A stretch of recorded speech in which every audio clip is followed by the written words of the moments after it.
welcome back to another instalment of Saints TVW, where we look at the last 2 weeks of AFLW action. It's been a little while in between videos. Unfortunately, illness has done the rounds in this household, but I'm glad to be back on board and ready to look at this week's match, as well as the match against Geelong at the Cattery a couple of weeks ago. So if we get stuck into it, this video is going to be a little bit brief, I suppose, just to do a vague recap of key talking points from the last couple of weeks before we turn our attention to the Blues at RSCA Park on Friday night. So let's get stuck into it. The last 2 weeks really have been polar opposite in terms of the results, and quite frankly, I think in terms of our playing style. 2 weeks ago down at the Cattery, we went down by 50 points. And of course, on the weekend, we suffered the narrowest of losses against the Pies by just 2 points, which really, for those of you watching, know that it went right down to the wire, and an unfortunate goal kicked by Collingwood with about a minute to go put them in front by 2 points. I suppose rather than singling out individual players this time, the thing that has stuck out to me in the last couple of weeks is really our game style, particularly against a well-drilled team such as Geelong. Success just seems to run through that organisation, as does really slick ball movement and really well-managed and well-drilled teams. And that's what really stuck out to me in the match against the Cats a couple of weeks ago. All year I've really rated our defence. We've got some fantastic intercept markers, but some great ball movers out of defence, led by Bianca Jacobson and led by others in the back line. But you know, the thing that worries me about our AFLW side, ironically, is the same that worries me about our men's side as well, which is we're well set up down back and we've got a really solid midfield in terms of personnel, equally in terms of our forward line. My concern is how we move the ball from the midfield to our forwards, because we're getting plenty of entries. I suppose it's just our ability to capitalise and to turn those opportunities into score and positive scores. And by positive scores, of course, I mean goals, but goals that are really going to impact and to pressure the opposition on the scoreboard. So in terms of what happened against the Cats a couple of weeks ago, I think we were just outgunned. We were outgunned by a well-drilled team who really blitzed us from basically the second quarter onwards. They moved the ball so well. They ran the ball in the field. Their pressure around the ball carrier when we had possession was massive. And really, we looked quite shell-shocked for the rest of that match. Equally, they were able to isolate some really key players for us in terms of making an impact, either in terms of the disposal count, in terms of the pressure meter. I'll say that again. They were able to really make it count for, I'll say that again. They were really able to make it count against us for key stats like shutting down our ball movers, shutting down our pressure players, and really had our measure all over the ground. So it was really unfortunate to see the scoreline blow out as much as it did, but I think gave us a real lesson in terms of a real quality organisation and really where we need to lift our standard to be. My concern really against Geelong, less so against Collingwood given the result, but definitely against Geelong as one of the better teams in the competition, is just how competitive we are. We don't really like honourable losses at St Kilda. They're frustrating, and following both the men's and the women's side for a long time now, we're a success-starved club and we're ready to see some success. And we can, with the resilience that we have as St Kilda supporters, put up with a loss, more so when it's honourable. And against Geelong, I don't know, it's very easy for me to sit in my ivory tower, to sit on the sidelines and to criticise, I suppose. But as a supporter, looking from the outside in, my concern against the Cats really was our ball movement and our transition. Our attacks seemed to just fall down under a strong defence. Equally though, against the Pies, we put up a much better fight, obviously, in terms of the scoreline, but I just felt our overall pressure was better against the Pies. We seemed to have their match all over the ground. And if you watch the last quarter, but particularly that last goal by Collingwood, the Collingwood player, who I must say, whose name eludes me at the moment, and I do apologise for that.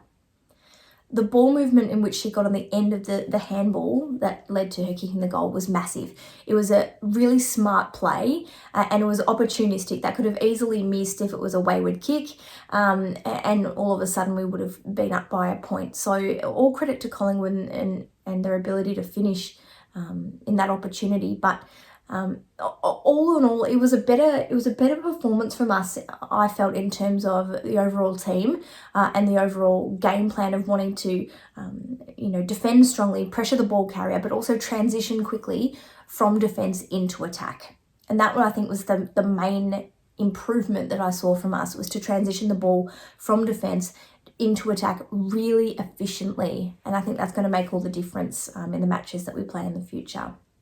A couple of individuals to point out though, against Collingwood on the weekend, Hannah Stewart was massive with 25 disposals, 4 goals and 4 clearances. That's a massive individual effort, and she really was the difference out there on the weekend for us and put in a massive performance. So well done to Hannah Stewart there.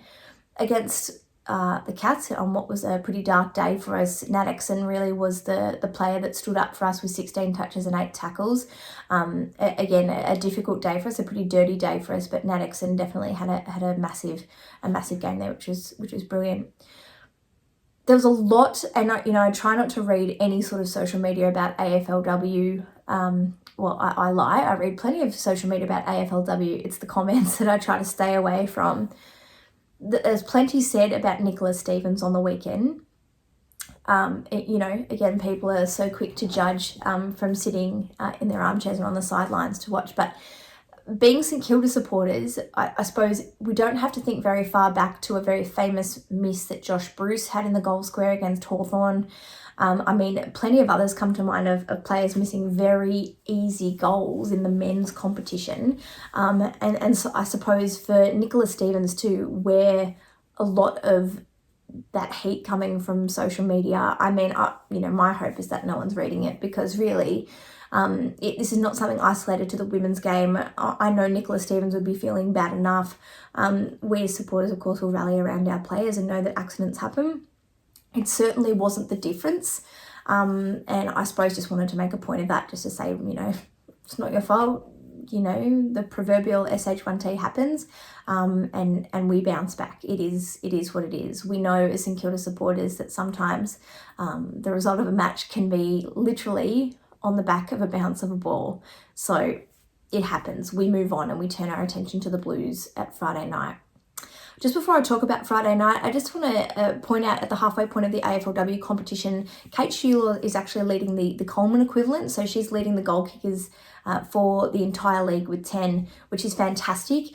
We know what a weapon she is with her height, with her maturity and her experience.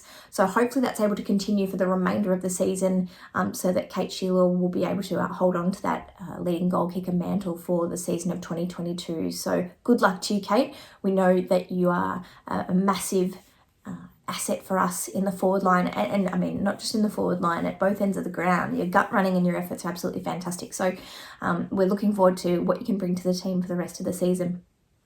We've got the Blues at RSEA Park on Friday night.